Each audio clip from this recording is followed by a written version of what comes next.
High, এখন আমি আপনাদেরকে আমি কিভাবে মুরগি রোস্ট রান্না করব সেটা আমি আপনাদের সাথে শেয়ার করব, দেখাবো। আমি মুরগিটা আগে থেকেই সুন্দর করে ধুয়ে মশলা দিয়ে মেখিয়ে রেখেছি আধা ঘন্টার জন্য। তো আধা ঘন্টার জন্য আমি রেখে দিয়েছি। এখন আমি কড়াইটা বসিয়ে দিলাম। এখন আমি এখানে তেল ঢেলে দেব। চুলাটা আমি অন করে নেব। চুলাটা আমি অন করে নিয়েছি। আমার কড়াইটা গরম হলে আমি তারপরে তেলটা ঢেলে দিচ্ছি। এখন আমি এখানে তেলটা ঢেলে দিলাম। কারণ যদি আমি রোস্ট করতে যাই তাহলে আমার সেখানে পরিমাণ মতো তেল, অনেকখানি তেল বেশি লাগে। কারণ ডুবা তেলে যদি আমি মুরগিটা না ভাজি তাহলে ওই ক্ষেত্রে মুরগির ভিতরে মানে কাঁচা কাঁচা যে অংশটা থাকে সেটা থেকে যায়। তো আমি যদি ডুবা তেলের মধ্যে মুরগিটা ভাজি তাহলে মুরগিটা সুন্দর করে পরিপাটি করে ভেজে চলে আসে। তেলটা গরম হয়ে গেছে। আমি মশলাটা মাখিয়ে রেখেছিলাম, এই যে দেখেন। এখন দিয়ে দিচ্ছি বিসমিল্লাহ নামে। বিসমিল্লাহ।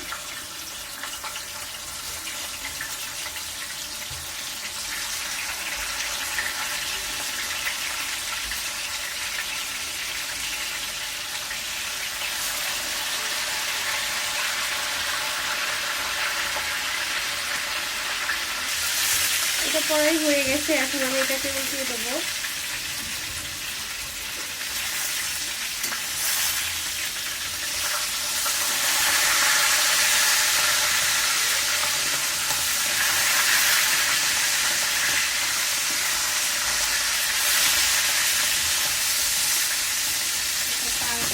ধুয়ে গেছে।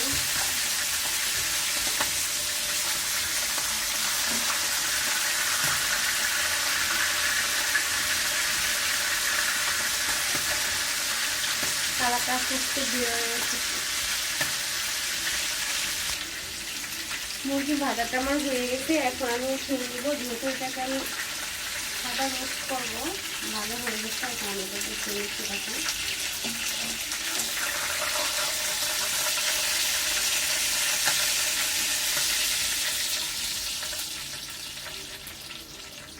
খুব সুন্দর মতো ভাজাটা হয়ে গেছে। এখন এখানে আমি পেঁয়াজ বাটাটা দিয়ে দেব।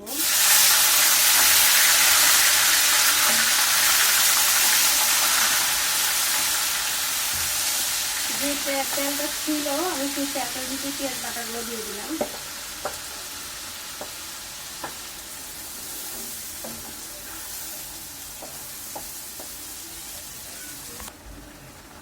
এখন আমি এইখানে লবণ দিয়ে দিব পরিমাণ মতো।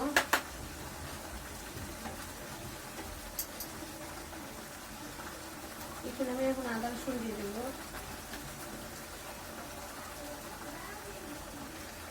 আদা রসুনটা দিয়ে যেভাবে অ্যাড করতে চায়, যার যতটুকু আদা রসুন দিবে, লবণটা ঠিক ওইভাবেই দিবে।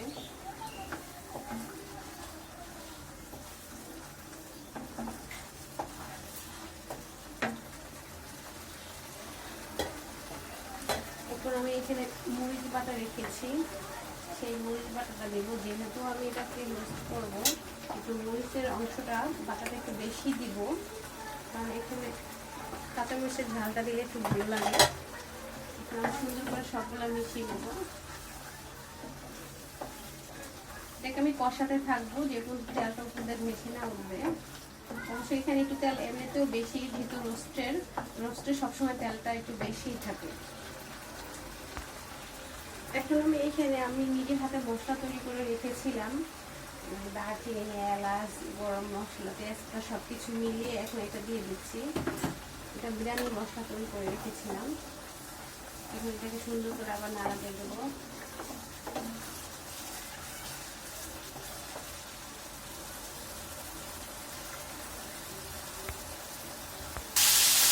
এখন আমি ঢাকনা দিয়ে দেবো।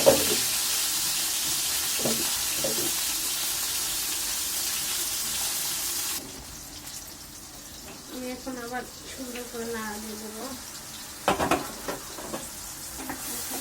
দিচ্ছি তেলটা ঘষে উঠছে না। এখন আমি এখানে রোস্টগুলো দিয়ে দেবো।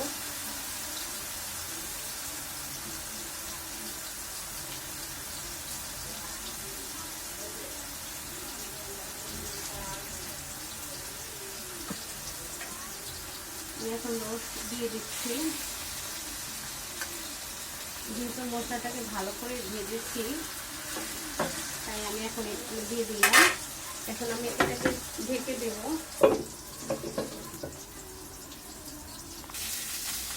এখন আমি ঢাকনাটা উঠিয়ে নিচ্ছি। এখন আমি এখানে একটু পানি দিয়ে দেব, কারণ আমি যেহেতু এটার ভিতরে দুধ দেবো আমি একটু পানি দিয়ে দিলাম। পানি দেওয়ার পর আমি এটাকে সুন্দর করে এখন নাড়াচাড়া করে দেবো।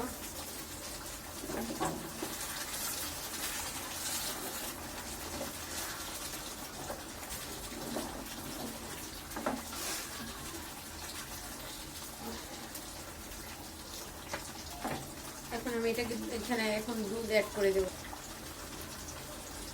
আমি 1 বাটি দুধ দিয়ে দিচ্ছি।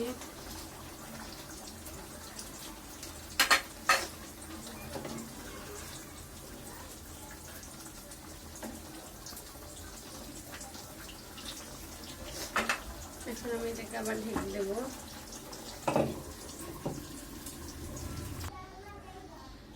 রান্নাটা হয়ে গেছে, রোস্টটা দেখেন, এখন রোস্টের কালারটা। এখন আমি এটার উপরে একটু জিরা ফাঁকিটা দিয়ে দিব, তেলটা উপরে ভেসে উঠেছে। এখন আমি এখানে জিরা ফাঁকিটা দিয়ে দিচ্ছি। আমি এখানে ডিম দিয়েছিলাম, আপনাদেরকে দেখাতে মনে ছিল না, দেখাইনি। এখন যেহেতু আমি এখানে জিরা ফাঁকিটা দিয়ে দিয়েছি, রোস্টটা হয়ে গেছে। দেখেন রোস্টের কালারটা কত সুন্দর হয়েছে। সবাইকে ধন্যবাদ।